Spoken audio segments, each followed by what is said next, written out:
Now, how do we improve your credit before buying a home? Like I said, we're going to sit down with you, take a look at your credit with you first. We'll get your, we'll check your credit report, see what's on there, see if we notice any changes that need to be made. Make sure you're paying your bills on time. If you haven't been paying your bills on time, starting to pay them on time will increase your credit score.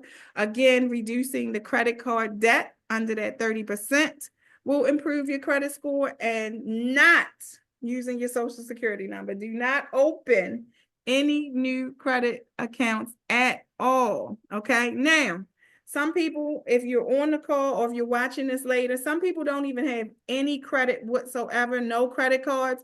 Well, we need you to get some credit. We need you to use some type of credit. So if your credit score is low and you don't have anything on your credit, and you haven't had any loans, you don't have a car payment, then we are going to ask you to get a secured credit card. Okay. If you're struggling to build credit, or if you need to repair your credit, then sometimes a secured credit card is a helpful tool. But again, only talk to us before you make that decision.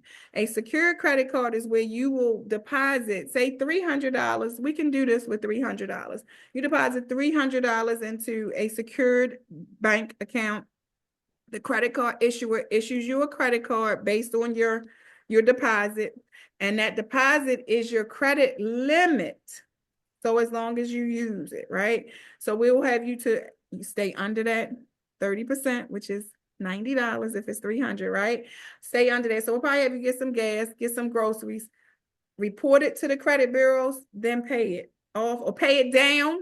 My secret, pay it all the way down to $10, let $10 sit, report to the next month, then go pay that $10. I got all kind of tricks and secrets when it comes to increasing your credit score. So you work with us hand in hand. We will help you with that, right? And again, don't forget, I need you to keep all of your accounts open, and always, always, always seek professional advice.